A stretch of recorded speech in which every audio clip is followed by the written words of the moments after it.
Doctor Sudhanshu Trivedi ji please आप बोले।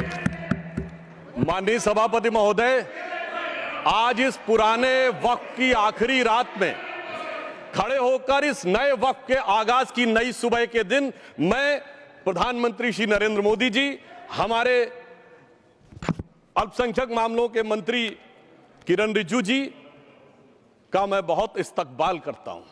जब वक्त के ऊपर हम बात कर रहे हैं, वक्त की रुखसती का वक्त आ गया है और नई वक्त की नई सुबह होने का वक्त आ गया है। अगर हमें इस पे बात करनी है तो मुझे चार दृष्टि से बात करनी पड़ेगी। एक, इस बिल के तकनीकी प्रावधान जिस पे बहुत सारे लोग बहुत कुछ बोल चुके हैं। दूसरा है वक्त की अवधारणा, तीसरी है वक्त की राजनीति और चौथा है वक्त की राजनीति के नाम पर होने वाली वह सांप्रदायिक बनाम सेकुलर की राजनीति। सबसे पहले हमारे नेता सदन माननीय नड्डा जी ने बताया कि किस विस्तार के साथ इस वक्त कमेटी ने काम किया, किस शिद्दत के साथ हमारी सरकार ने काम किया।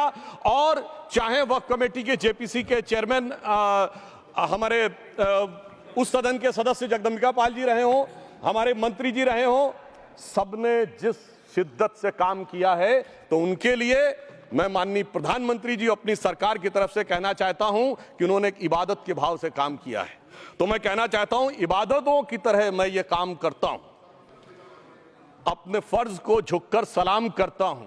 फिर भी आप खिलाफत कर रहे हैं तो तेरी मुखालफत से निखरती है शख्सियत मेरी। मैं सियासी दुश्मनों का भी बहुत एहतराम करता हूं। तो इस एहतराम के साथ मैं अब आगे का बयान शुरू करता हूं और मैं ये बताना चाहता हूं कि एक बड़ी सिंपल सी बात है जो अभी माननीय नड्डा जी ने भी कहा। दुनिया के तमाम मुस्लिम देश बता दिए, इस्लाम की धर्म स्थली सऊदी अरब, सबसे बड़ा मुस्लिम देश इंडोनेशिया, जहां खलीफत रही वहां टर्की, और जहां आईएसआईएस का इलाका वहां इराक और सीरिया, वहां कहीं भी कुछ भी नहीं है ऐसा। फिर भी हमारे यहां क्यों है, कैसा? तो मैं कहना चाहूंगा सभापति महोदय, एक हिंदी में कहावत होती है, नया मुल्ला प्याज ज्यादा खाता है, परंतु यहां तो जो गैर मुल्ला प्याज बहुत खा रहा था और इतना खा रहा था कि आंसू निकल रहे थे गरीब मुसलमान के भी और देश के भी। इसलिए मैं कहना चाहता हूं सभापति महोदय, अगर छोड़ दीजिए भारत की बात करिए तो क्या ऐसी कोई शक्ति सिखों के पास है, ईसाइयों के पास है, यहूदियों के पास है, पारसियों के पास है? नहीं है। छोड़ दीजिए, इस्लाम के अंदर आइए। अगर इतना भाईचारा है तो ये सुन्नी वक्फ बोर्ड और शिया वक्फ बोर्ड अलग क्यों है मेरे भाई? जमीन पे एक दूसरे पे एतबार नहीं है, सिर्फ सियासत के लिए साथ में आने की बात है। ये भी जरा सोचने की बात है। और जो अकलियतों में भी अकलियत है, आगा खानी है, बाकी है, जो बोहरा है, उनकी तो कोई गिनती नहीं है। हमारी सरकार ने पहली बार मुस्लिम समाज के अंदर भी ईमानदारी से सबको समान प्रतिनिधित्व देते हुए एक नई सुबह के नए वक्त का आगाज किया है। इसके लिए मैं सरकार को बधाई देना चाहता हूं। और सिर्फ ऐसा ही नहीं है, मुस्लिम समाज के अनेक लोग इस प्रकार के नियमों से बहुत प्रभावित हुए और बहुत प्रताड़ित हुए, जिसके अनेक उदाहरण बहुत लोगों ने बताए होंगे। मोहम्मडन एजुकेशन सोसाइटी कोल्हापुर का केस है, ईदगाह मैदान हुबली का केस है जिस पर सुप्रीम कोर्ट ने साफ साफ उसको हुबली धारवाड़ म्युनिसिपल कॉर्पोरेशन को वापस कर दिया। अनीसा अयासा वर्सेस तमिलनाडु वक्फ बोर्ड का केस है, तेलंगाना स्टेट वर्सेस मोहम्मद मुजफ्फर का केस है, हिमाचल प्रदेश वक्फ बोर्ड वर्सेस ख्वाजा खलीलुल्लाह का केस है, और सभापति महोदय ताजमहल पर भी दावा कर दिया गया। अब तो मैं पूछना चाहता हूं, और सुप्रीम कोर्ट ने अपने जजमेंट में कहा कि भाई शाहजहां के जमाने का लिखा फरमान लेके आइए, तब हम मानेंगे कि इस पे कोई दावा है या नहीं। आप सोचिए कि अगर ये वक्त का कानून इसी ढंग से चला होता तो क्या होता। अभी हमारे जॉन ब्रिटास जी और मनोज झा जी ने बहुत सारी बातें बोली थी। एक प्यास की बात बोली थी उन्होंने, उड़ीसा के ग्राहम स्टोन्स का जिक्र किया था, तो उसमें तो कांग्रेस की सरकार सीबीआई की इंक्वायरी नहीं कर पाई थी। मगर जब ताजमहल का उल्लेख आता है सभापति महोदय, तो एक प्यास मुझे याद आ जाती है। जब शाहजहां जेल में था और दूर से उस ताजमहल को देखता था और उसे सिर्फ एक सुराही पानी मिलता था और उसने औरंगजेब से कहा एक सुराही पानी और भिजवा दो, तो जानते उसने मना कर दिया। तो दुखी होकर शाहजहां ने फारसी में लिखा, ए पिसर तू अजब मुसलमानी, जे पिदरे जिंदा आप तरसानी, आफरीन हिंदुआन सदबार, जे देहंद पिदरावा मुर्दा देवम आप। मतलब तू कैसा मुसलमान है जो जिंदा बाप को पानी के लिए तरसा रहा है? तुझसे तो आफरीन 100 बार उन हिंदुओं को है जो पितृपक्ष में मरे हुए बाप को भी पानी देते हैं। और सभापति महोदय, मैं बताना चाहता हूं कि ये हमने ईमानदारी से मुस्लिम समाज के कल्याण के लिए बात की है, क्योंकि एक तरफ खड़ा हुआ है ईमानदार मुसलमान जो शराफत के साथ ईमान को गले से लगाए हुए हैं, और दूसरी तरफ कुछ चंद सरमाएदार हैं जो उस अमानत में खयानत करके शरारत के साथ उसके झंडा बरदार बनना चाहते हैं। तो ये मुकाबला किसके बीच में है? ये शराफत अली और शरारत खान के बीच में मुकाबला है। हमारी सरकार शराफत अली के साथ खड़ी है, हमारी गरीब मुस्लिम के साथ खड़ी है। ये गरीबों गुर्बत वाले गुर्बत अली और सरमाएदारे वाले गाजी खान के बीच का इलाका है। मगर मैं कहना चाहता हूं महोदय, एक बात मैं बहुत स्पष्ट रूप से कहना चाहूंगा, इन जरूरतमंद मुसलमानों की लड़ाई के लिए मैं कह सकता हूं कि ये गरीब मुसलमानों के दिल की कसक और कट्टरपंथी वोट के ठेकेदारों के मन की ठसक के बीच में हमारी सरकार ने उस कसक का साथ दिया है, जिसके लिए मैं मानता हूं गरीब और पसमानदा मुसलमान निश्चित रूप से उनका आभारी होगा। हाँ, मगर जब इसकी बात आती तो भी माननीय खड़गे जी भी बोल रहे थे, माननीय संजय सिंह जी भी बोल रहे थे, मनोज झा जी भी बोल रहे थे कि साहब आपके यहाँ वो कितने पुजारी हैं और कितने किस वर्ग के पुजारी हैं। तो मैं उनको बताना चाहता हूं केवल अकेले जूना अखाड़े ने पिछले साल 71 SC ST लोगों को महामंडलेश्वर बनाया है।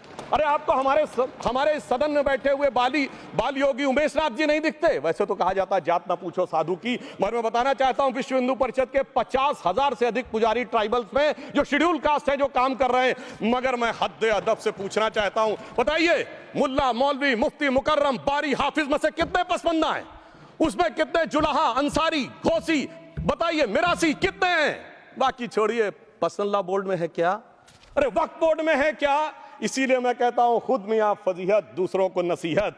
अगर ईमानदारी से बात करनी है तो उस पर आगे। मगर मैं एक बात और कहना चाहूंगा कि हमारी जो सरकार ने नाम दिया है, इसको उम्मीद नाम दिया है, और ये उम्मीद है किसके लिए? उस ईमानदार मुसलमान के लिए और देश के हर खास व आम के लिए ये उम्मीद है। मगर सभापति महोदय, कुछ लोग वो हैं जो उम्मा का ख्वाब पाले हुए थे। उम्मा शायद हमारे बहुत से लोग समझते हो ना समझते हो, पूरी एक एंटायर जो इस्लामिक खलीफत और राज होता है उसको उम्मा कहते हैं। उम्मीद वालों को तो उम्मीद की नई रोशनी दिख रही है, उम्मा वालों की उम्मीद पे पानी फिर रहा है। तो ये उम्मीद और उम्मा के बीच का भी मामला है। परंतु मैं ये भी कहना चाहूंगा सभापति महोदय, इसके बाद सिर्फ ऐसा ही नहीं था, प्रॉपर्टीज के ऊपर तमाम सरकारी प्रॉपर्टीज पे जिसमें बहुत डिटेल में हमारे साथी लोग गए, मैं डिटेल में नहीं जाना चाहता। भोपाल का विषय है, हैदराबाद का विषय है, मुंबई का है, लखनऊ का है, पटना का है, बहुत प्रकार से है। माननीय लालू प्रसाद यादव जी का विषय जब बताया गया था तो बहुत ज्यादा हमारे मनोज झा जी बोल रहे थे, तो अब मैं उसके डिटेल में नहीं जाना चाहता हूं। सबने वो वीडियो देखा है। बस एक लाइन में उनके लिए कहना चाहूंगा, वो कुछ भी बोल रहे हैं, जिसे कहते हैं बिगड़ी बात बने नहीं, लाख करो किनकोए, रहीमन बिगड़े दूध को मथे न माखन होए। अब जो बोलना था वो बोल चुके, सबके सामने वो आ चुका।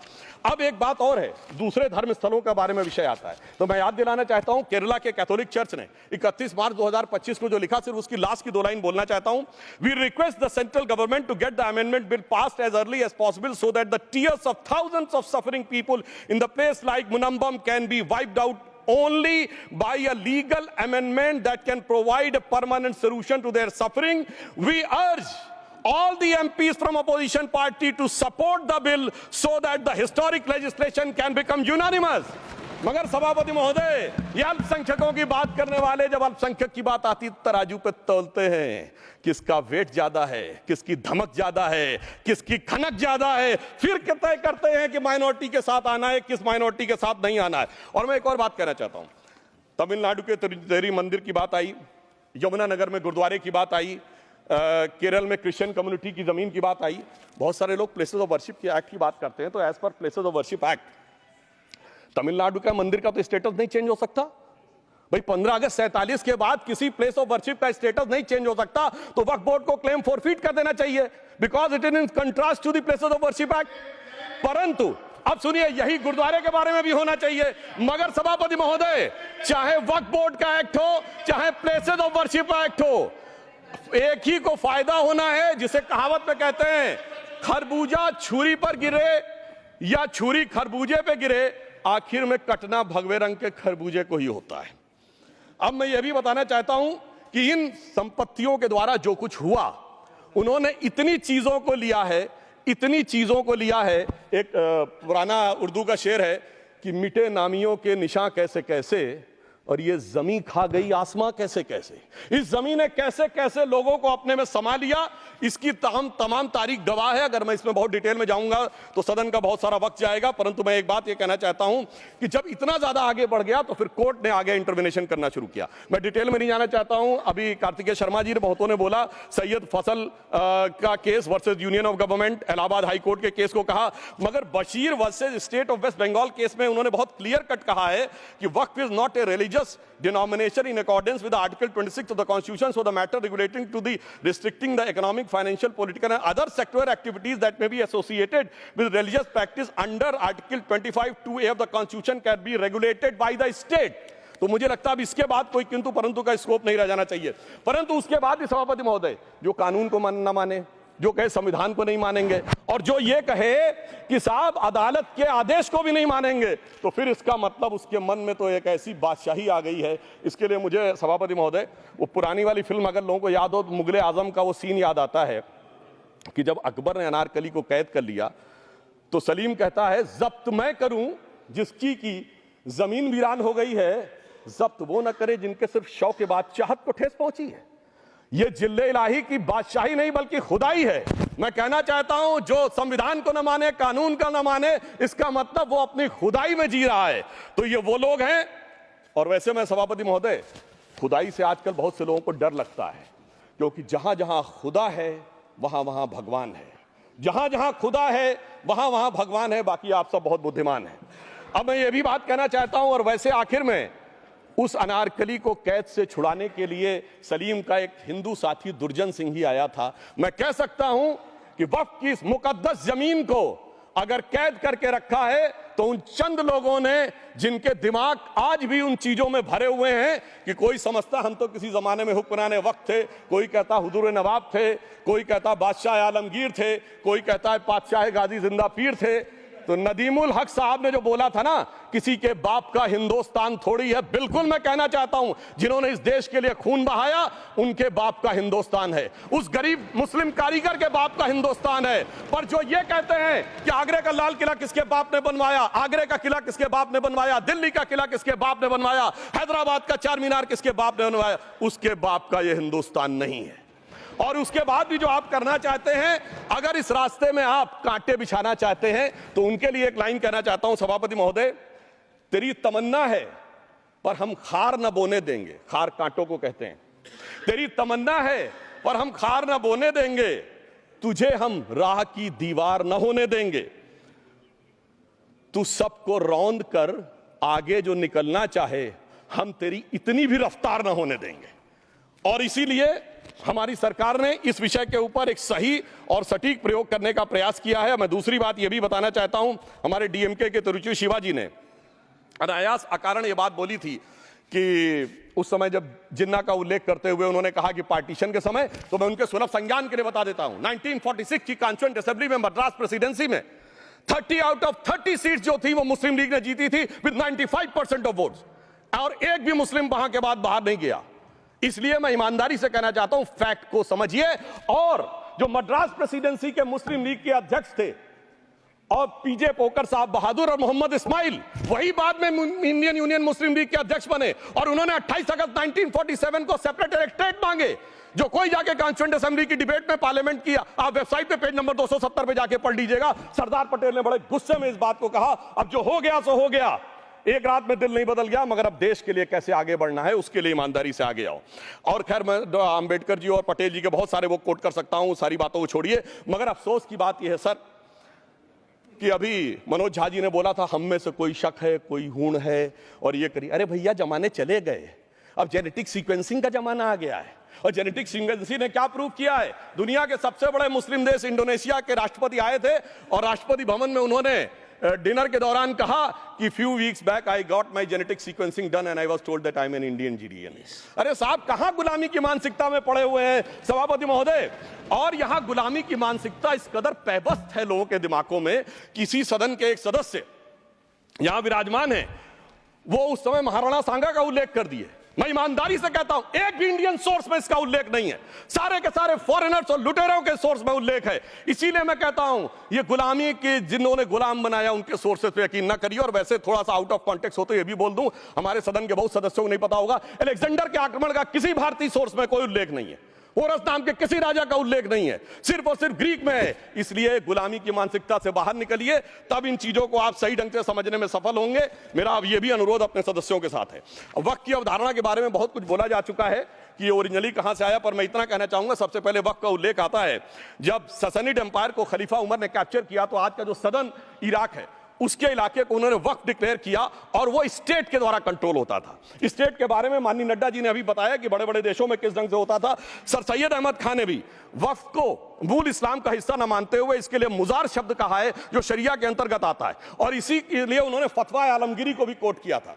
और इसीलिए 1894 की जो प्रिवी काउंसिल का जजमेंट जो आया था वो वक्फ अल औलाद के खिलाफ आया था। मगर सभापति महोदय 1906 में कलकत्ता कांग्रेस अधिवेशन में कांग्रेस ने प्रस्ताव पारित किया कि प्रिवी काउंसिल के जजमेंट में कुछ गलती है, इसे बदलना चाहिए। क्योंकि 1904 में जिन्ना कांग्रेस को ज्वाइन कर चुके थे, इसलिए मैं कहना चाहता हूं फिर 1913 में वो जजमेंट बदला गया। हमारे सदन के बहुत से सदस्यों ने इस सदन और दूसरे सदन में बोला है, मैं एक सेंटेंस बोलता हूं लगेगा जैसे वही लोग बोल रहे हैं। वर्ड ये है, कोट है, since the bill was introduced to administer the Muslim law for Mussalmans so the question of public policy does not arise. लगता है जैसे हमारे कोई सदस्यों में बोल रहा हूं। सर ये मोहम्मद अली जिन्ना ने अप्रैल 1913 में ही used this word while moving the report of the select committee to the imperial legislative council. Sir 1913 से 2013 तक भाषा ही नहीं बदली और आज भी भाषा नहीं बदल रही है। हमें ईमानदारी से, और उस समय यूपी और बंगाल ने उसका विरोध किया था, आज यूपी और बंगाल के लोग किस तरीके से साथ में है वो पूरी तरीके से दिखाई पड़ता है। इसलिए हम ये कहना चाहते हैं, हाँ एक प्रश्न बहुत उठाया जाता है कि केवल मुस्लिम ही वक्फ को क्यों दान दे सकता, ऐसा वक्फ बोर्ड में क्यों संशोधन किया गया। मैं ईमानदारी से कहना चाहता हूं, ऐसा नहीं कि मैं इस्लामिक मामलों का बहुत बड़ा आलिम फाजिल जानकार हूं, मगर इस्लाम में बहुत साफ मान्यता है कि जो गैर मुस्लिम है उसकी इबादत अल्लाह कबूल नहीं कर सकते, उसकी दुआ कबूल नहीं होगी तो दान कैसे कबूल होगा। साहब हम इस्लामिक भावना का सम्मान कर रहे हैं। हमारे अल्पसंख्यक मंत्री गए थे तो वो मदीना में एक डेफिनेट लेवल तक जा सकते हैं, उसके आगे नहीं जा सकते। अगर इबादत की इजाजत नहीं है तो साथ जायदाद की इजाजत कैसे हो सकती है। मुस्लिम भावना का सम्मान है, और अगर है तो कोई मुल्ला मौलवी मुफ्ती मुकर्रम बारी आज आके बता दे कि कबूल हो सकती है दुआ, तो हम दान भी कबूल करने के लिए तैयार हैं। और तो और छोड़िए साहब, जब आप कहते हैं कि हर चीज हलाल होनी चाहिए, तो साहब हलाल करने की प्रक्रिया नहीं, हलाल करने वाला भी मुस्लिम होना चाहिए, तब वो हलाल होता था। तो मैं पूछना चाहता हूं साहब, काटने के लिए तो हलाल होने के लिए मुस्लिम जरूरी है और बांटने के लिए बगैर मुस्लिम के भी हलाल होगा, ऐसा तो नहीं हो सकता। तो जो हमारी सरकार ने किया है वो मुस्लिम भावना के सम्मान के लिए किया है। और जहां तक मैं कहना चाहूंगा, हिंदू समाज के बारे में बात करते हैं, हमारे यहां कोई प्रॉब्लम नहीं है। हमारे यहां कोई ऐसा नहीं कि हज पे कोई गैर मुस्लिम नहीं जा सकता। हमारे देखिए कुंभ में 50 लाख विदेशी आए थे और किसी से नहीं कहा या कन्वर्ट हो जाओ। इसलिए मैं कहना चाहता हूं, हिंदुइज्म की धारणा और बाकी धारणा का जो तुलना करने का प्रयास करते हैं वो बहुत उचित नहीं है। मगर सभापति महोदय, इस वक्त ने कई अद्भुत नजारे दिखाए। इस्लाम में जो काफिर से ज्यादा मुशरिक और शिर्क को बुरा माना गया, नहीं जो भगवान को माने ही नहीं। यहां देखिए वो लेफ्ट के लोग जो कहते हैं धर्म एक अफीम है, वो आज खुदाई खिदमतगार बन के खड़े हो गए। सोचिए कैसा बदलाव आया है। और सर मुझे एक और चीज नजर आती है, एक पुराना गीत था, वक्त ने किया क्या हसी सितम। तो आज मैं कहना चाहूंगा, वक्त ने किया क्या हसी सितम कि मुस्लिम लीग और शिवसेना मिलके हो गए हम। और मैं कहना चाहता हूं, ये मुस्लिम लीग वो है जिसने सेपरेट इलेक्टोरेट की मांग की थी, और इस शिवसेना के उबाटा के हमारे इस सदन के एक सदस्य हैं। और सर हमारे साथ मुरली जी बैठे हैं, मुरली देवड़ा जी ने मुझे याद दिलाया, उन्होंने मिलिंद देवड़ा जी ने याद दिलाया, उन्होंने कहा एक जमाने में उन्होंने कहा था मुस्लिमों की नागरिकता छीन लेनी चाहिए। इसीलिए मैं कह रहा हूं, वक्त ने किया क्या हसी सितम, ये दोनों मिलके हो गए हम। और सर मैं इसके बाद एक टेक्निकल बात करना चाहता हूं। जब इन्होंने टाइम ड्यूरेशन हटा दिया था और बैक में पीछे जा सकते थे, तो मैं पूछना चाहता हूं सर कि जब ब्रिटिश हुकूमत आई तो उसने तो मुगलों सारी हुकूमत ले ली थी, तो उनका मालिकाना हक कैसे हुआ। सर 1707 के बाद तो इस्लामी हुकूमत दिल्ली से खत्म हो गई थी। एक आखिरी मुगल बादशाह शाह आलम के लिए तो बोला जाता था सल्तनते शाह आलम दे लाल किले ते पालम, यानी आज का IGI एयरपोर्ट। तो साहब उसके बाद ये गुजरात के सूरत से लेकर लखनऊ तक उनका मालिकाना हक निकलने कहां से लगा।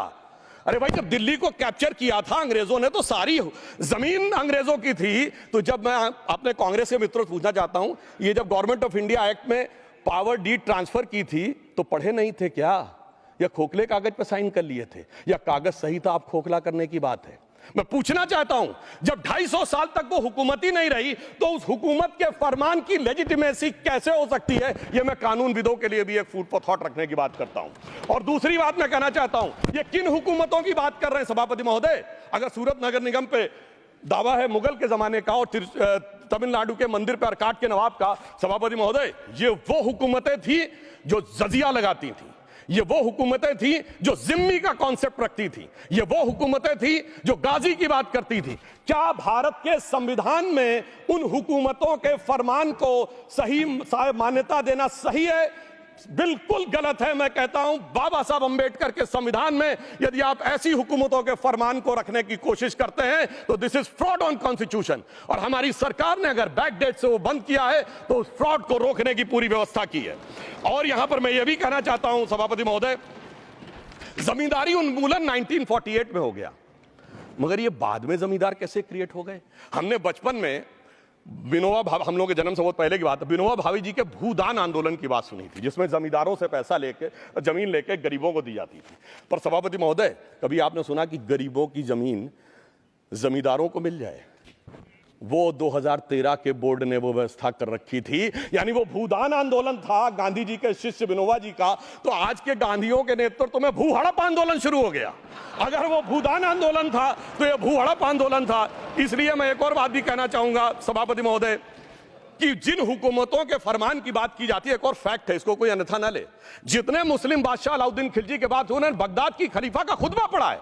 That is a foreign rule, it's on record. कैसे उसको भारत सरकार मान्यता दे सकती है? इसलिए मैं कहना चाहता हूं जरा सा गौर से देखेंगे तो हकीकत आपके सामने आ जाएगी। और क्या कभी किसी ने कल्पना की, किसी क्रिश्चियन ने तो नहीं कहा कि इंडिया गेट हमारा है, गेटवे ऑफ इंडिया हमारा है, और चर्च नहीं सही फिर भी चर्च गेट हमारा है? तो फिर यह केवल किसी एक के दिमाग में क्यों आती है? हमने जो इवैक्यू एक्ट के तहत दे दिया था पाकिस्तान के गए लोगों को, क्या हमारे जो सिख और हिंदू भाई आए थे उनकी जमीनें मिली? अरे महाराजा रणजीत सिंह की राजधानी लाहौर थी और काबुल तक था राज, तो क्या उन्होंने जमीनें नहीं दान दी होगी गुरुद्वारे और मंदिरों को? वो मिली।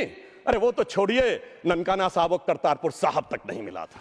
इससे दिखाई पड़ता है कि कितनी एक तरफा हम लोगों ने कोई निगोशिएट ही नहीं किया और उसे करने की बात कही थी। इसलिए मैं कह सकता हूं सर कि अब हमारी सरकार ने जो संशोधन किए हैं, अब यह मजहबी हुकूमत के फरमान से नहीं, बाबा साहब अंबेडकर के संविधान से चलने वाला है। अब मैं अंत में उस विषय के ऊपर आता हूं जिसे सांप्रदायिक राजनीति बनाम सेकुलर राजनीति इसके ऊपर कहा जाता है। सभापति महोदय, मैं बताना चाहता हूं कि जब आजादी मिली उसके बाद क्या किसी ने डिमांड किया था कि हमें वक्फ बोर्ड चाहिए? नहीं किया था। फिर क्यों 54 में दिया गया? किसी मुस्लिम ने डिमांड किया क्या कि मदरसे चाहिए? फिर क्यों दिया गया? मुस्लिम समाज तो राष्ट्र की मुख्य धारा में आने को तैयार था, इसीलिए यूसुफ खान, दिलीप कुमार के नाम से आने में उन्हें कोई प्रॉब्लम नहीं थी। महजबीन बानो को मीना कुमारी के रूप में आने में प्रॉब्लम नहीं थी। मुमताज बेगम को मधुबाला बन के आने में प्रॉब्लम नहीं थी। हामिद अली को अजीत के रूप में आने प्रॉब्लम नहीं थी। मगर और मैं यह भी बताना चाहता हूं, मुस्लिम समाज में बहुत बड़ा तबका उस समय इस बात को सोच रहा था, और अभी कपिल सिब्बल साहब बोले, ये उस चीज के वकील नहीं, इन्हें पता होना चाहिए, पता होगा कि सुन्नी सेंट्रल वक्फ बोर्ड राम मंदिर में 1961 में मुद्दई बना है, 12 साल के बाद। क्योंकि के मोहम्मद ने लिखा है कि एक बहुत बड़ा तबका था जो ये मानता था कि हमें इस चक्कर में नहीं पड़ना चाहिए। मगर अफसोस कि वही लेफ्टिस्टों, सेकुलरिस्टों ने उनको समझाकर इस मुकाम तक लाकर खड़ा कर लिया।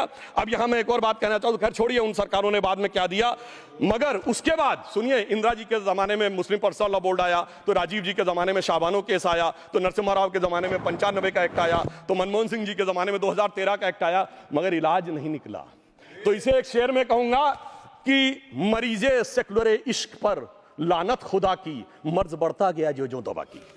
अब मैं सभापति महोदय एक और बात कहना चाहता हूं, शुरू के 20-25 साल में मुस्लिम समाज के बारे में मैं कहना चाहता हूं। आज जब आजादी मिली तो मुस्लिम समाज के प्रतीक कौन थे? उस्ताद बिस्मिल्लाह खां, उस्ताद फरीदुद्दीन डागर, उस्ताद बड़े गुलाम अली, उस्ताद जाकिर हुसैन, जिनकी अभी कुछ दिन पहले डेथ हुई, बड़े बड़े नगमा निगार, हसरत जयपुरी, मजरूर सुल्तानपुरी, साहिर लुधियानवी, कैफी आजमी, जोश मलियाबादी, जिगर मुरादाबादी। अब सर क्या हो गया? तब मुस्लिम समाज इन अदब के शाहकारों के साथ जोड़ा जाता था। आज मुस्लिम समाज का नेतृत्व किन लोगों के साथ जोड़ता है? इशरत जहां, याकूब मेनन, मुख्तार अंसारी, अतीक अहमद, दाऊद इब्राहिम। कौन जोड़ रहा है ये? तब से सर, जब से ये सेकुलर हो गया देश 1976 से और सेकुलर सियासत शुरू हुई, उसने ले जाकर इनको इस मुकाम तक पहुंचाया।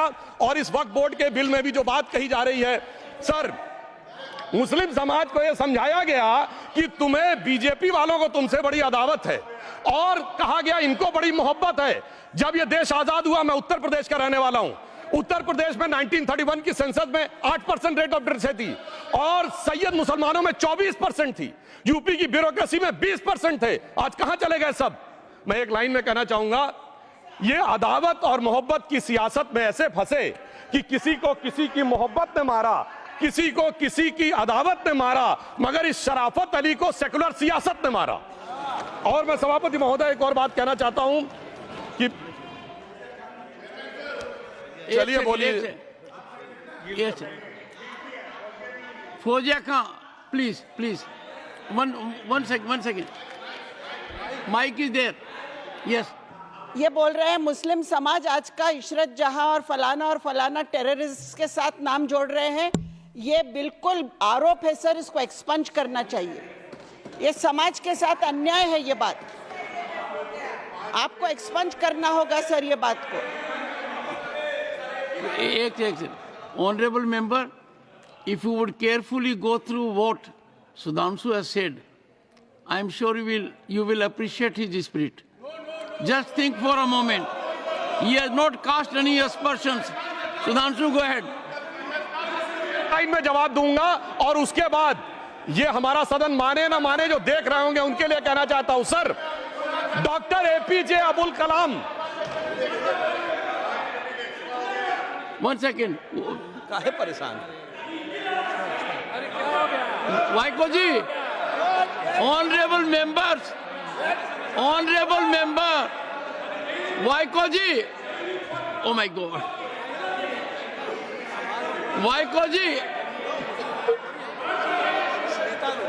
tell me.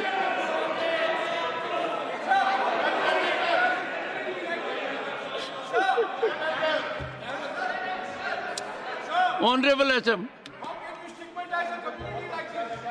को जी हिंदी समझ रहे हैं।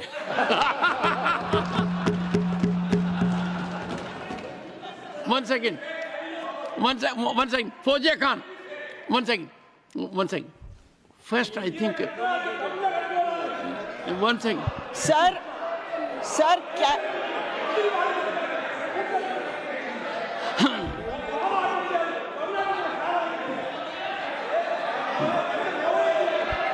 Sir, community cannot be stigmatized. Yes. An entire community cannot be branded like this. Fauziya Khan ji, I'll come to you. I'll give you the opportunity. Honorable Finance Minister. But one line he said. One line. No, one nimisham irungappa, please. He might be very emotional, sir. But that one line he said is objectionable, and I will seek your indulgence to remove it. He said, Tamil Nadu la karu vai paakren. You enter Tamil Nadu, I'll see you. No good. No good. இல்ல தப்பது தப்பு. நீங்க அப்படி சொல்லக்கூடாது. நீங்க அப்படி பேசுறது தப்பு. நீங்க அப்படி பேசுறது ரொம்பவே தப்பு. இந்த நாட்டுல யார் வேணாலும் எங்க வேணாலும் கால் வைப்போம். யாருக்கும் அதிகாரம் இல்ல ஒரு உயிர் மேல. Honorable Finance Minister.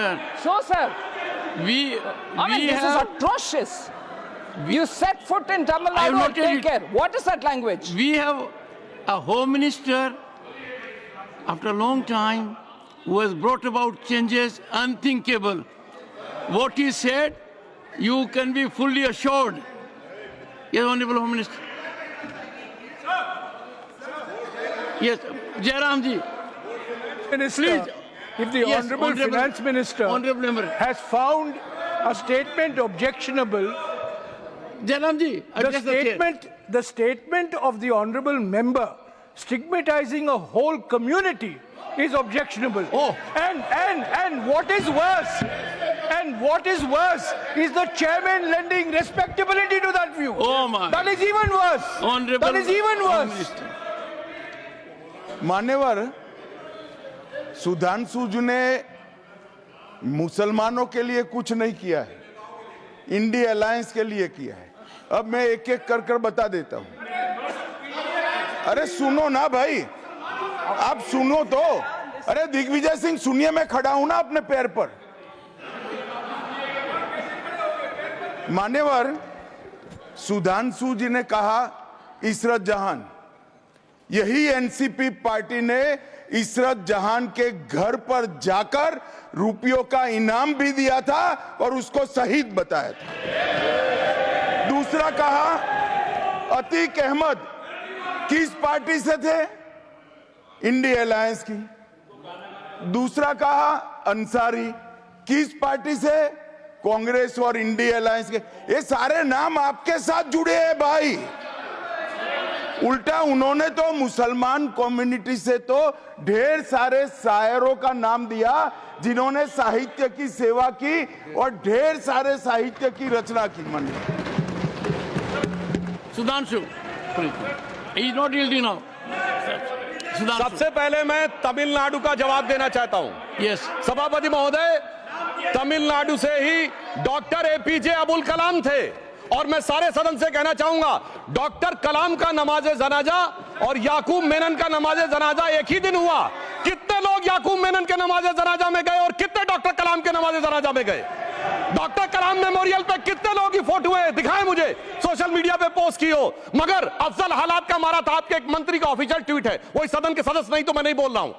याकूब मेनन की जुडिशियल किलिंग हुई आपके एक नेता का, मिनिस्टर का ऑफिशियल ट्वीट है, सदन के सदस्य नहीं है इसलिए नहीं बोल रहा हूं। और सर 26/11 आरएसएस ने कराया, सदन के सदस्य बैठे हुए हैं। हाफिज साहब और सुनिए जाकिर नाइक शांति का मसीहा सदन में सदस्य बैठे हुए हैं। सर किसने जोड़ा? मैं नहीं कह रहा हूं जोड़ा, हमने किससे जोड़ा मैं बताना चाहता हूं। मैं अपनी बात, सर मैंने नाम किसी का नहीं लिया। सर आपने उड़ता तीर क्यों पकड़ लिया? सर मैंने नाम नहीं लिया, उड़ता तीर क्यों पकड़ लिया? सर मैं पूरी बात करूं। सर मैं कहना चाहता हूं हमारी सोच मुस्लिमों के बारे में और इनकी सोच में क्या अंतर है। देखिए जिन लोगों ने मुस्लिम हिस्ट्री नहीं पढ़ी उन्हें मैं बताना चाहता हूं। एक दो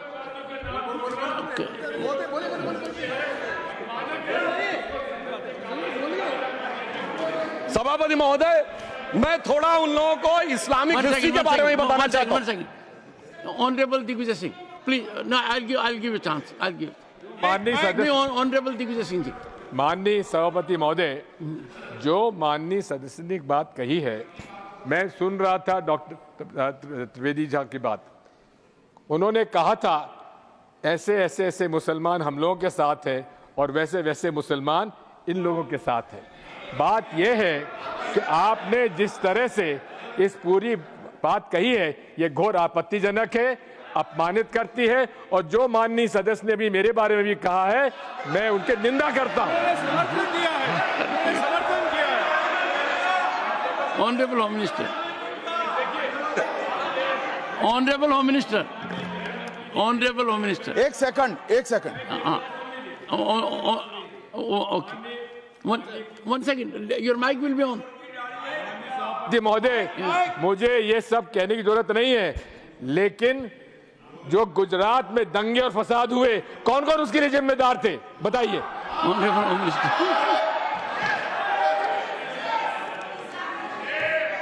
मान्यवर, मैं ध्यान से बारीकी से पूरे संवाद को सुन रहा हूं। माननीय सदस्य सुधांशु जी ने दिग्विजय सिंह का नाम नहीं दिया। अब वो खड़े होकर कहे मेरे बारे में कहा, इससे साबित हो गए। और अभी भी मौका है। आपने नहीं कहा है कि 26/11 के हमले में आरएसएस का हाथ था, तो अभी खड़े होकर माइक चालू कराकर बुलवा दीजिए। माननीय, और आपत्तिजनक बात है, मैंने ये बात कभी नहीं कही है, ये आप लोगों का प्रचार है। मेरी आपत्ति इस बात की थी कि सभी माननीय सदस्य ने और बात कही है कि अब हमारे तरफ ऐसे ऐसे मुसलमान थे और वैसे वैसे मुसलमान हम लोग की तरफ थे। ये पूरे समाज के साथ, पूरे अल्पसंख्यक समाज के साथ अपमानजनक बात है। और माननीय सभापति महोदय, आप बताइए, माननीय गृह मंत्री जी, आप वहां पर थे, गृह मंत्री थे जब दंगे हुए थे, तो आप लोगों का क्या रोल था ये जन जाहिर करें। Honorable Minister. मान्यवर, इनको मेरा हुआ ऐसा है कि मैं ही दिखाई पड़ता हूं। आपकी सुनिए, अब सुनिए ना दिग्विजय सिंह, सुनिए, 1 मिनट सुनिए। दंगे शांत होने के बाद 18 महीने के बाद मैं गृह मंत्री बना। दंगा हुआ तब मैं गृह मंत्री नहीं था। सुधांशु त्रिवेदी। संदर्भ में किसी का नाम नहीं लिया। अजीज बर्नी की किताब थी 2611 एंड आरएसएस कॉन्स्पिरेसी, कोई जाके चेक कर ले उसमें कौन कौन कहां कहां था।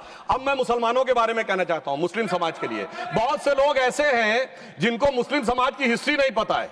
मैं बताना चाहता हूं, भारत से जब न्यूमेरिक सिस्टम सबसे पहले गया तो अल जहार थे सबसे पहले, जिन्होंने जाके 1793 में जो सूर्य सिद्धांत था उसका अरबी में ट्रांसलेशन हुआ सिंध हिंद।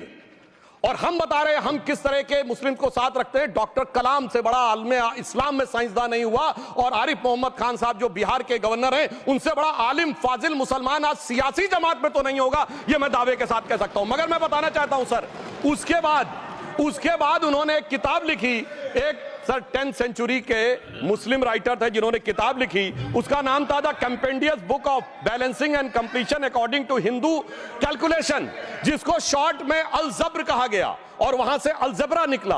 और सर उसके बाद अल ख्वारिज्म आया। और सर आज मेरे ख्याल से सदन के बहुत से लोगों को नहीं पता होगा, ये जो एल्गोरिथम वर्ड है ये अल ख्वारिज्म से आया हुआ है। एक जमाने में इस्लाम में बैतुल हिकमत था, यानी वो सबसे बड़ा हिकमत का केंद्र था, जब एक से एक लोग होते थे। बहुतों को नहीं पता होगा कि कोलंबस ने जिस नक्शे के थ्रू दुनिया ट्रेवल किया था वो बनाने वाला भी एक मुस्लिम था, अल इदरीसी। मगर सर एल्गोरिथम आज ऐसा बदला कि एआई के एज में दलगत भावना से ऊपर उठकर औरंगजेब के साथ खड़े हो गए। सर ये एल्गोरिथम किसने बदल दिया, ये मैं बताना चाहता हूं, इस पे थोड़ा सोचने की जरूरत है। इसलिए मैं कहता हूं मुस्लिम पॉलिटिक्स की सोच क्या थी, हमने किन मुसलमानों का साथ दिया है, मैं बताना चाहता हूं सर। वीर अब्दुल हमीद की शहादत की 50वीं वर्षगांठ 2015 में हुई। प्रधानमंत्री मोदी जी ने उनके पूरे परिवार को और उनकी पत्नी को बुला के सम्मानित किया, और इन लोगों ने उस यासीन मलिक को, जिसके ऊपर 3 एयरफोर्स के ऑफिसर्स को हत्या करने का आरोप था, वो प्रधानमंत्री आवास में। सर साफ दिखाई पड़ता है कौन किसके साथ खड़ा हुआ है, कौन किस तरह के मुसलमान के साथ खड़ा हुआ है। और सर मैं ये भी कहना चाहता हूं सर, ये सर अपने टर्न पे बोलिए सर, पिछले 30-35 सालों से हुआ खड़ा किया जा रहा है। 1990 में जब राम मंदिर आंदोलन हुआ, कहा गया बीजेपी आएगी उत्तर प्रदेश में खा जाएगी। सर बीजेपी आने के बाद उत्तर प्रदेश में जानते क्या हुआ सर, 22 साल से शिया सुन्नी के बीच में जो दंगे चलते थे और मदे साबा का जुलूस नहीं निकलता था, शिया समुदाय का मदे साबा का जुलूस लखनऊ में हमारी सरकार में निकलना शुरू हुआ। और उसके बाद कहा गया केंद्र में भाजपा आएगी तो खा जाएगी। सर अटल जी की सरकार आई, इतनी शानदार स्थिति रही। उसके बाद कहा गया गुजरात में आएगी तो भाजपा खा जाएगी। सर गुजरात का मुसलमान आज सबसे समृद्ध मुसलमान है, सबसे ज्यादा जकात वहां से आता है। उसके बाद कहा गया मोदी जी की सरकार आएगी तो क्या होगा। सर मोदी जी की सरकार आने के बाद हमारे साथियों ने बताया है अल्पसंख्यक समुदाय के 70% लोग हैं जिनको किसी न किसी एक योजना का लाभ जरूर मिला है। और सर फिर कहा गया सीए आएगा तो नागरिकता छिन जाएगी। सर उसके बाद भी आपने सब देखा, और सर हम बचपन में सुनते थे कि राम मंदिर बनने लगेगा तो मिडिल ईस्ट के देश पेट्रोल देना बंद कर देंगे। सर राम मंदिर भी बन रहा है, और भारत मिडिल ईस्ट कॉरिडोर भी बन रहा है, और अबू धाबी में भी मंदिर बन रहा है, और 4 मुस्लिम देशों ने सर्वोच्च नागरिक सम्मान मोदी जी को दिया हुआ है। इसलिए मैं कहना चाहता हूं सर, मर्ज हो तो उसका इलाज किया जा सकता है। जैसे हमारे यहां वैद धन्वंतर माने गए हैं, इस्लामी अकीदे में वैद हकीम लुकमान माने गए, तो कहा गया है उनके लिए कि इसमें क्या रखा है, देखे है जो तू आन के पास, बदगुमा वहम की दारू नहीं लुकमान के पास। यानी मर्ज का इलाज है, पर वहम का इलाज तो हकीम लुकमान भी नहीं कर सकते जो आपने पाल कर रखा है। मैं कहना चाहता हूं हम किन मुसलमानों की बात करते हैं, आप गंगा जमुनी तहजीब की बात करते हैं। सर दारा शिकोह औरंगजेब का बड़ा भाई था, उसने उपनिषदों का अध्ययन किया, संस्कृत में अनुवाद कराया और नाम रखा सिर्रा अकबर, यानी वर्ड्स ऑफ गॉड। मैंने किसी को दारा शिकोह की जयंती मनाते हुए नहीं देखा। मैं पूछना चाहता हूं बेगम बीबी ताज, उनके घर पे जाते किसी ने सुना? सर ये बताइए, आलम शेख इतने बड़े कृष्ण भक्त के कवि, किसी ने सुना उनके घर पे जाते हुए? मलिक मोहम्मद जायसी जिन्होंने पद्मावत लिखा, उत्तर प्रदेश के रहने वाले, उनके घर पे कोई गया? ये बताइए ब्रिगेडियर मोहम्मद उस्मान के घर पे कौन गया? आजमगढ़ में, गाजीपुर के रहने वाले थे, आज तक जाने वालों में नहीं दिखे। और मैं सर बताना चाहता हूं एक और बात, सर एक सैयद इब्राहिम रसखान हुए हैं, बहुत बड़े कृष्ण भक्त के कवि। सर जिन्होंने क्या लिखा, उन्होंने कहा मेरा अगला जन्म हो तो भी मैं कृष्ण भक्ति बनना चाहूंगा, मनुष्य बनूं तो ग्वाल बाले के रूप में, और पशु बनूं तो गाय के रूप में। उन्होंने कहा मानुस हो तो वही रसखान, बसों ब्रज गोकुल गांव के ग्वारन, जो पशु हो तो कहा बस मेरो चरो नित नंद की धेनु मजारन। सर उन्होंने कहा गायों के बीच में नंद बाबा की गायों में जन्म लेना चाहूंगा। मगर सर आज एक ऐसे नेता आए हैं इस देश में जिनको गायों से बदबू आने लगी है, तो उनके लिए मुझे मेरे मन में भाव आता है सर कि श्री रामचंद्र कह गए सिया से, ऐसा कलयुग आएगा गोपालक श्री यदुवर कुल में एक ऐसा नेता आएगा जिसे बकरे कटने में खुशबू मिलेगी, गौ माता में बदबू पाएगा। रामचंद्र कह गए सिया से कैसा कलयुग आएगा। अब सर मैं एक और बात भी कहना चाहता हूं, हम किनको मानते हैं सर? नजीर अकबराबादी को सुनिए, कृष्ण भक्त के लिए क्या कहा। सर मैं एक बोलना चाहता हूं, बुल्ले शाह ने क्या कहा? बुल्ले शाह ने कहा, अभी होली गुजरी है, उसने कहा था आज होली खेलूंगी मैं, कर बिस्मिल्लाह।